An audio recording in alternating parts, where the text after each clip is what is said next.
try muna natin. So yun, naka-aux tayo at may signal na rin tayo na naka-ready. So naka-connect tayo sa auxiliary input at may speaker tayo na kinunit dyan. So dun tayo nag-connect sa right channel ng front subwoofer. Yun, wala ko nakita. Ayan. So walang sound output. Meron siyang ugong. Ano?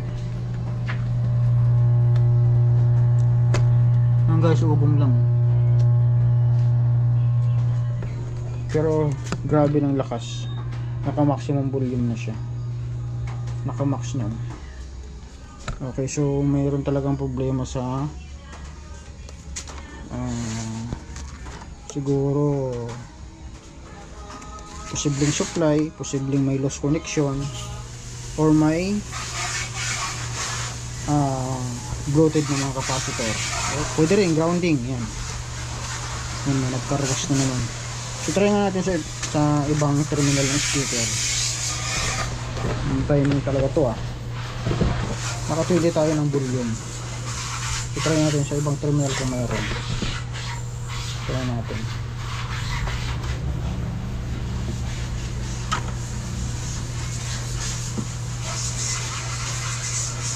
Malay natin baka may isang channel lang sira. Ayun, wala rin.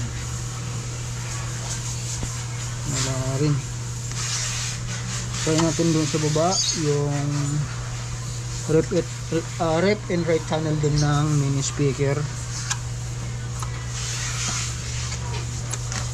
Wala rin. Sa left wala.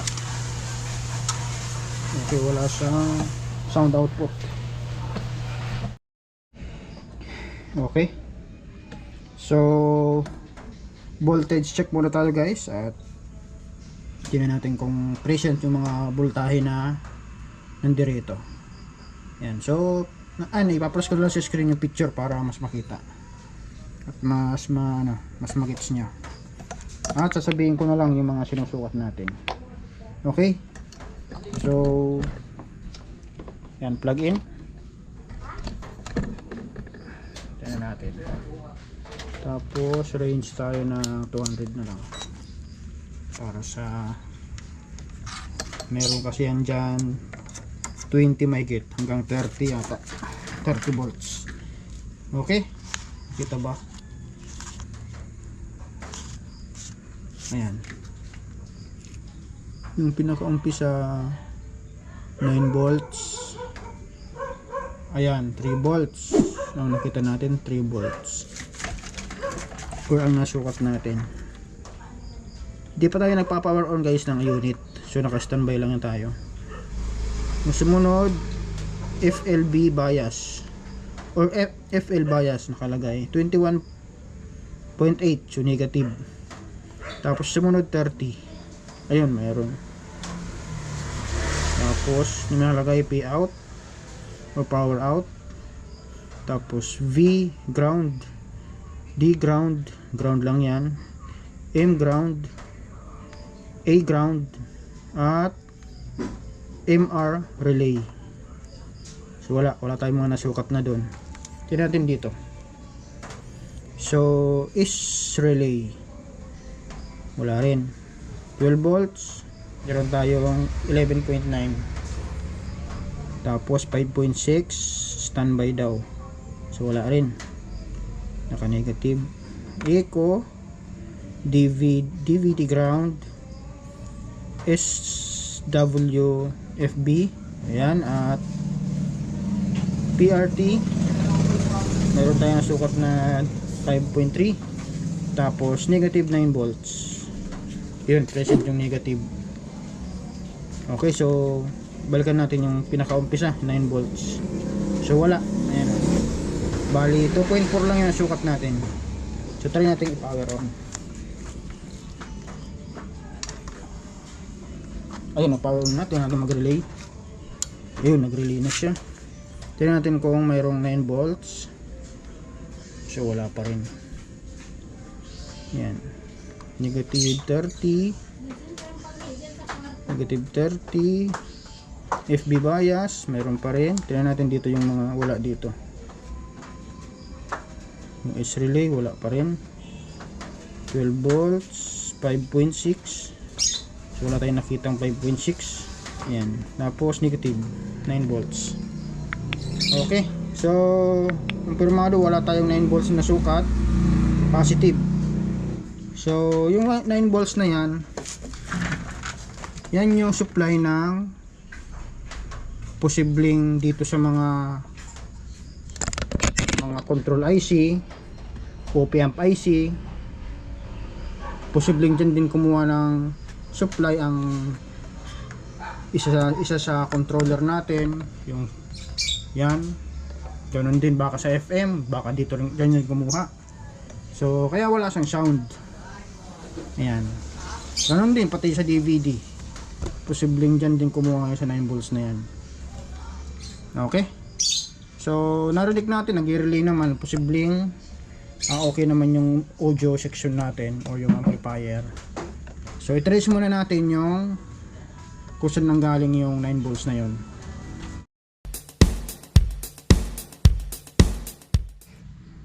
Okay. So ulitin nga natin guys. Ipalit na tayo ng yung regulator.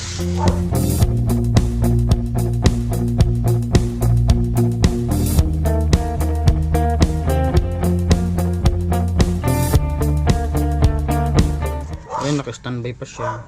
Power on natin. Ayan. Uy, nag-relay na rin.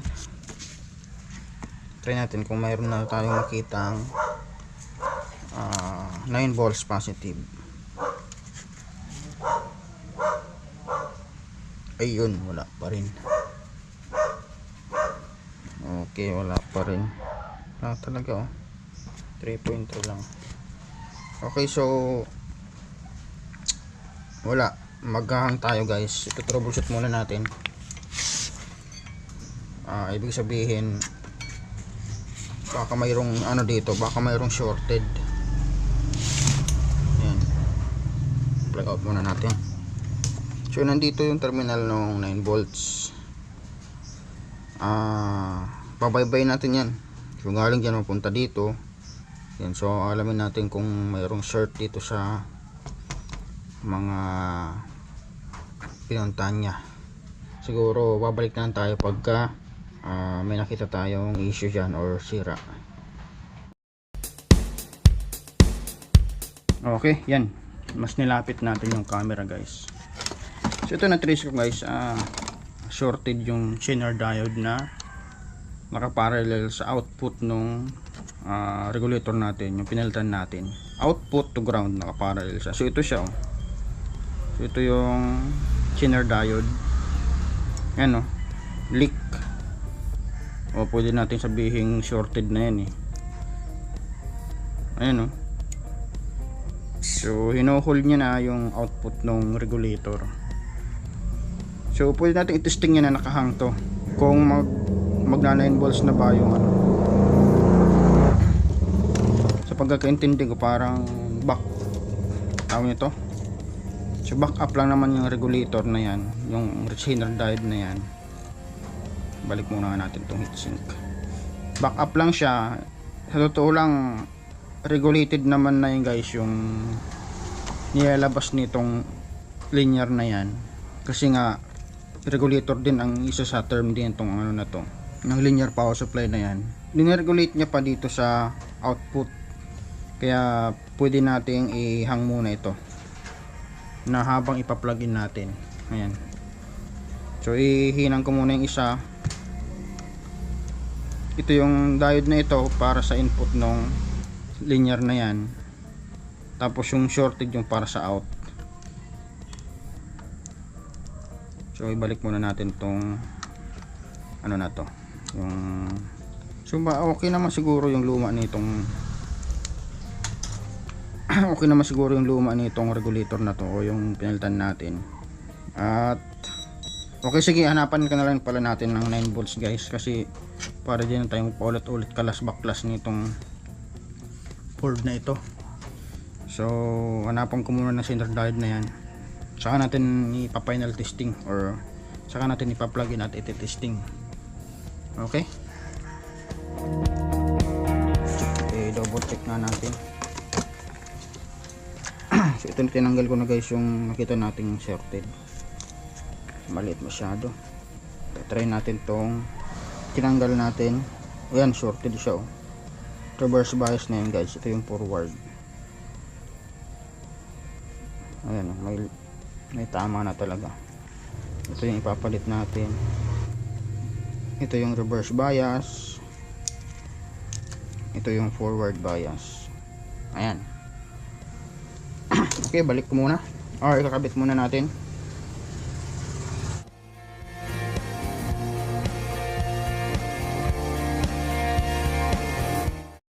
Na break na natin guys at i-ano natin, i-voltage check na naman natin.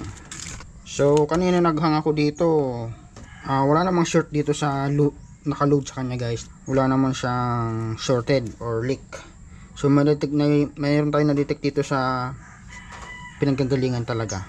So kaya bumalik tayo doon sa pinagkalasan natin at tinanggal ko nga ulit. At yun, na-check natin na shorted yung diode na yon. Hindi ko pala nahinang ito. So ano muna, double check muna natin yung supply. Sana naman meron na. Okay, so bridge tayo ulit ng 200 volts. Okay, so plug in. So sana meron na to guys. Kita ba? Ayan. Ayun, meron ng 9.1. So madali na. So nakahang pa ito, i-load nga natin. Ayun, so di nagbago. So ibig sabihin walang problema dito sa supply niya. Okay, so okay na. Sana naman tumunog na to.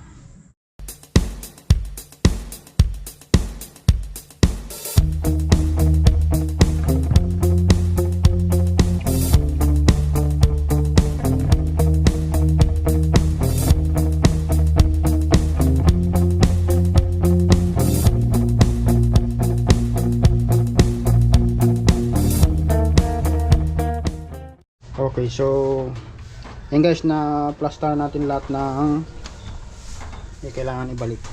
Bukod lang dun sa takip. At nahinang ko na rin yung hinang natin dito. Ayan. Tapos kanina tinisting ko na. Okay na, tumutunog naman na siya. Titesting na lang natin ulit. Kasi kanina malakas na naman ng ulan. Hirap mag video kasi maingay. Ito, testing natin ulit. O, dito tayo nag-connect sa subwoofer front. Tsaka dun tayo sa front ng surround naman. Sa baba. Surround. Okay. Tapos in natin yung auxiliary tayo mag-testing. Okay, plug in. Yan. At power on. Okay, naka-FM tayo dito. Ox natin. Ayan. Yan. Okay na. Okay na. So tatakpan na lang natin yan. At